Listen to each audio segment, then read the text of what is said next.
ఇది కేవలం మహాభారతంలో జరిగిన కథ కాదు. ఇది భీష్ముడి గురించి మాత్రమే కాదు. నిజం చెప్పాలంటే ఈ కథ మనందరిది.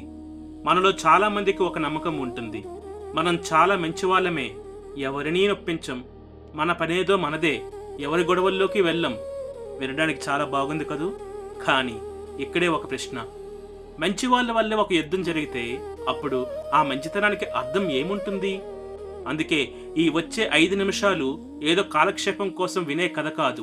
ఇది మన ఆలోచనల్ని, మన ప్రవర్తనని లోపల నుంచి కుదిపేసే ఒక నిజం. చరిత్రలో ఒక మహావీరుడు ఉన్నాడు.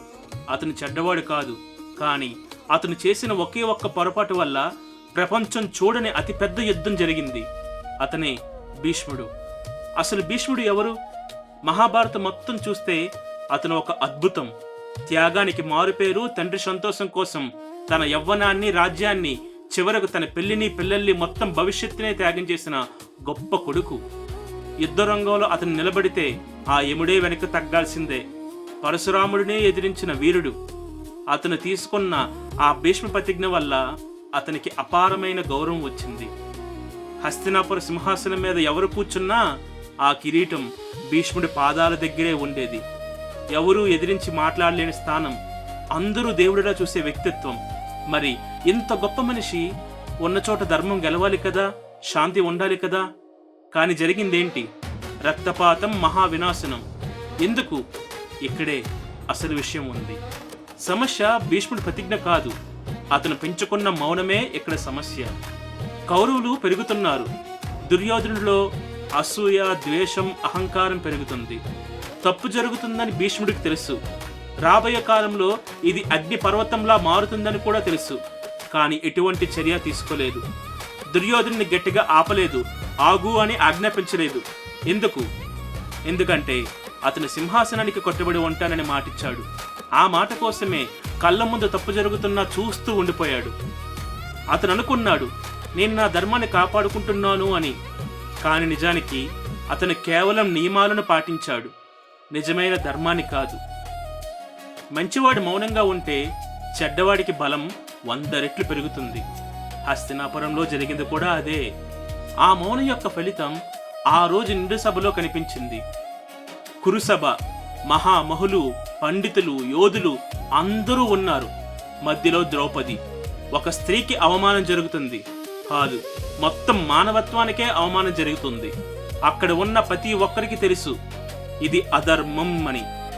దుశ్శాసనుడు ఆమెను లాగుతుంటే ఆమె ఏడుస్తూ సహాయం కోసం చూసింది. ఎవరి వైపు? ఆ వంశానికి పెద్ద దిక్కైన భీష్ముడి వైపు. పితామహ, ఇది న్యాయమేనా అని ఆ కళ్ళు అడిగితే భీష్ముడు తలదించుకున్నాడు. ధర్మ సూక్ష్మాలు మాట్లాడాడు. నేను కట్టుబడి ఉన్నాను అని తన నిస్సహాయతను చూపించాడు. ఇది భీష్ముడి దుర్బలత కాదు, ఇది అతని విషాదం. అతను చెడ్డవాడిగా మారలేదు, గొప్పవాడిగానే ఉండిపోయాడు. కానీ ఆ క్షణంలో ధర్మం కోసం నిలబడలేకపోయాడు.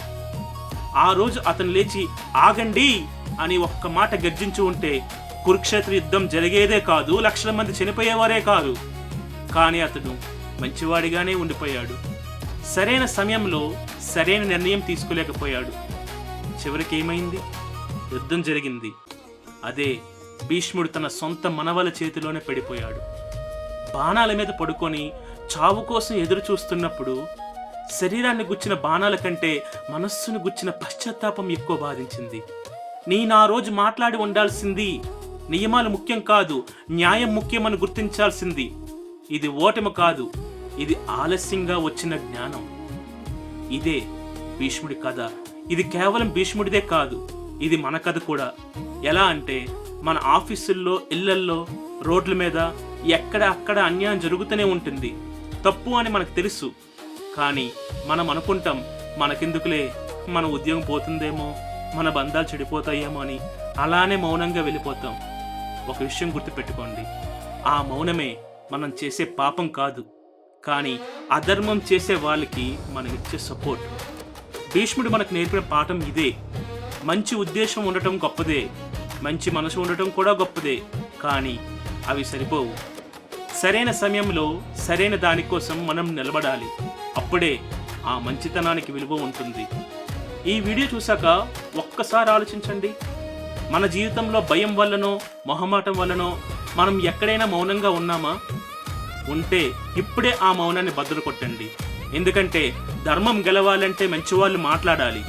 ఈ కథలో ఏదైనా ఆలోచన మీకు రేకెత్తిస్తే కమెంట్లలో నాతో పంచుకోండి. ఇలాంటి బలమైన కథలు మన జీవితాలకి అర్థంలా ఉంటాయి. అందుకే మన ఛానల్ని సబ్స్క్రైబ్ చేయండి, ఈ వీడియోని షేర్ చేయండి. ఎందుకంటే ఇది కేవలం కథ మాత్రమే కాదు, ఇది మన జీవితం. ఇంకా ఒక చిన్న ప్రశ్న మిగిలింది. భీష్ముడు కనీసం చివరికైనా తప్పు తెలుసుకున్నాడు.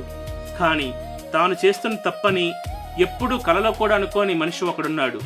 ఎవరో తెలుసా? ఆయనే దుర్యోధనుడు. ఒక అహంకార మనిషిని ఎలా అందుని చేస్తుందో వచ్చే ఎపిసోడ్లో చూద్దాం. Stay tune. Thank you for watching.